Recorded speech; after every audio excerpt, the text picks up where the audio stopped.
वैदिक ज्योतिष में श्रवण नक्षत्र 22वां नक्षत्र है। यह मकर राशि के 10 डिग्री 00 मिनट से 23 डिग्री 20 मिनट तक फैला हुआ है। श्रवण का अर्थ है सुनना या कान, जो ज्ञान, सीखने और समझने की क्षमता को दर्शाता है। इसका प्रतीक कान 3 पश्चिम भगवान विष्णु के वामन अवतार के या त्रिशूल है, जो सुनने, प्रगति और आध्यात्मिक शक्ति का प्रतीक है। इस नक्षत्र के देवता भगवान विष्णु हैं, जो संरक्षण, विस्तार और ब्रह्मांडीय व्यवस्था के देवता हैं। यह नक्षत्र ज्ञान, शिक्षा, भक्ति, यात्रा, परोपकार और आध्यात्मिक खोज से जुड़ा होता है। ज्योतिष में श्रवण नक्षत्र को ज्ञान, शिक्षा और परोपकार का नक्षत्र माना जाता है। इस नक्षत्र में जन्मे लोग अक्सर जिज्ञासु, बुद्धिमान और दूसरों की मदद करने के लिए तत्पर होते हैं। इनमें सीखने और सिखाने की अद्भुत क्षमता होती है और ये समाज में एक महत्वपूर्ण भूमिका निभाना चाहते हैं। श्रवण नक्षत्र के देवता भगवान विष्णु हैं, जो ब्रह्मांड के संरक्षक हैं। इसलिए इस नक्षत्र के लोग अक्सर न्यायप्रिय, दयालु और नैतिक मूल्यों का पालन करने वाले होते हैं। ये दूसरों की समस्याओं को सुनने और उनका समाधान खोजने में माहिर होते हैं। इस नक्षत्र का स्वामी ग्रह चंद्रमा है, जो मन, भावनाओं, पोषण और सार्वजनिक जीवन का प्रतीक है। इसलिए श्रवण नक्षत्र के लोग संवेदनशील, सहानुभूति रखने वाले और लोगों से जुड़ने में कुशल होते हैं। ये अक्सर शिक्षा, परामर्श, चिकित्सा, पत्रकारिता या सार्वजनिक सेवा के क्षेत्र में सफल होते हैं। श्रवण नक्षत्र में जन्मे पुरुष आम तौर पर बहुत बुद्धिमान, ज्ञानी और विनम्र होते हैं। वे सीखने के प्रति उत्सुक होते हैं और हमेशा नए ज्ञान की तलाश में रहते हैं। ये अच्छे श्रोता होते हैं और दूसरों की बातों को ध्यान से सुनते हैं। इनकी सबसे बड़ी खासियत इनकी सहानुभूति और परोपकारी स्वभाव होती है। ये दूसरों की मदद करने के लिए हमेशा तैयार रहते हैं। हालांकि कभी कभी ये थोड़े अनिर्णायक या अति संवेदनशील हो सकते हैं, जिससे इन्हें सावधान रहना चाहिए। इन्हें आलोचना पसंद नहीं होती और ये आसानी से निराश हो सकते हैं। पारिवारिक जीवन में ये अपने परिवार के प्रति समर्पित होते हैं और उन्हें भावनात्मक सहारा प्रदान करते हैं। इन्हें अपने स्वास्थ्य का ध्यान रखने की जरूरत होती है, खासकर पेट, पाचन तंत्र और कान से जुड़ी समस्याओं के प्रति। ये अक्सर अपने प्रयासों के माध्यम से सम्मान और प्रतिष्ठा प्राप्त करते हैं।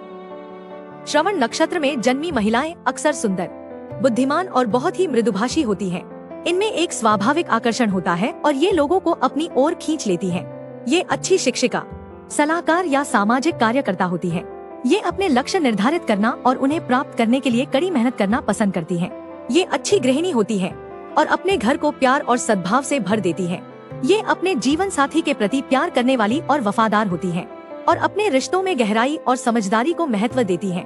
इन्हें कला, संगीत, साहित्य या सामाजिक सेवा के प्रति विशेष रुचि हो सकती है। हालांकि कभी कभी ये थोड़ी भावुक या दूसरों की बातों से जल्दी प्रभावित होने वाली हो सकती हैं, जिससे इन्हें सावधान रहना चाहिए।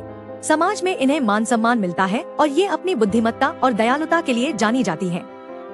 श्रवण नक्षत्र वालों के लिए विवाह और साझेदारी के मामले में कुछ नक्षत्र बहुत अनुकूल माने जाते हैं। धनिष्ठा नक्षत्र की ऊर्जा और श्रवण की समझदारी का मेल 75% तक अनुकूल माना गया है, जिससे एक शक्तिशाली और गतिशील संबंध बनता है।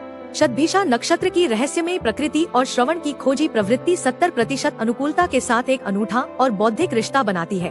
पूर्वा भाद्रपद नक्षत्र की तीव्रता और श्रवण की सीखने की क्षमता मिलकर एक मजबूत और प्रेरक तालमेल बनाते हैं, जिसकी अनुकूलता 68% है। उत्तरा भाद्रपद नक्षत्र की स्थिरता और श्रवण का पोषण करने वाला स्वभाव एक सहायक और प्रेमपूर्ण संबंध बनाते हैं, जिनकी अनुकूलता 65% है। रेवती नक्षत्र की करुणा और श्रवण की सहानुभूति एक बहुत ही सामंजस्यपूर्ण और भावनात्मक रूप से समृद्ध संबंध बनाती है, जिसकी अनुकूलता 72% है। अश्विनी नक्षत्र की ऊर्जा और श्रवण का ज्ञान एक सक्रिय और बौद्धिक रूप से उत्तेजक संबंध बनाते हैं, जिनकी अनुकूलता 60% है। भरणी नक्षत्र की रचनात्मकता और श्रवण की ग्रहणशीलता एक कलात्मक और गहरा संबंध बनाते हैं। सबसे अधिक अनुकूलता कृतिका नक्षत्र के साथ देखी गई है, जिनकी तीक्ष्णता और श्रवण की बुद्धिमत्ता एक बहुत ही मजबूत और सफल संबंध बनाती है। यह साल आपके करियर और व्यापार के लिए काफी सकारात्मक रहने वाला है। आपको नए अवसर और जिम्मेदारियां मिल सकती हैं, जो आपकी सीखने की क्षमता और ज्ञान को बढ़ाएंगी। पदोन्नति या वेतन वृद्धि की अच्छी संभावना है, खासकर फरवरी से मई और फिर अगस्त से अक्टूबर के बीच। व्यापार से जुड़े लोग नए संपर्क बना सकते हैं और अपने व्यवसाय का विस्तार कर सकते हैं। शिक्षा, पत्रकारिता, परामर्श, चिकित्सा या सार्वजनिक सेवा से जुड़े लोगों के लिए यह साल विशेष रूप से लाभदायक रहेगा।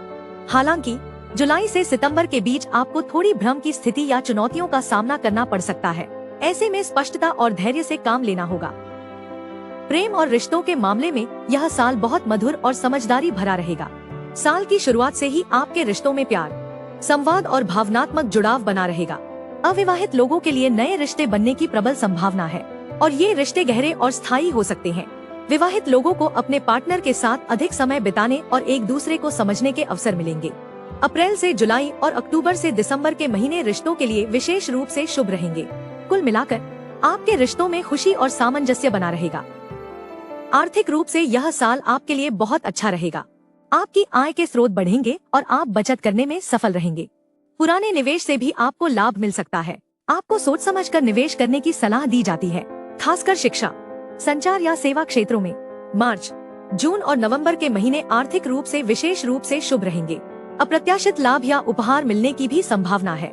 आप अपनी वित्तीय स्थिति को मजबूत और सुरक्षित करने में सफल रहेंगे। स्वास्थ्य के लिहाज से यह साल आपके लिए सामान्यतः अच्छा रहेगा। आपकी ऊर्जा का स्तर ऊंचा रहेगा और आप स्वस्थ और सक्रिय महसूस करेंगे।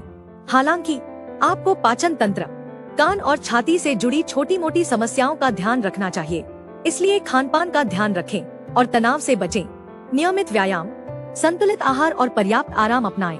मानसिक शांति के लिए ध्यान और संगीत सुनें। कुल मिलाकर यदि आप अपनी सेहत का ध्यान रखेंगे तो यह साल आपके लिए ऊर्जावान और स्वस्थ रहेगा।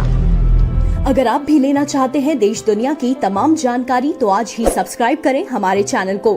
साथ ही नीचे दिए बेल आइकन को जरूर दबाएं ताकि हर अपडेट आप तक पहुंच सके।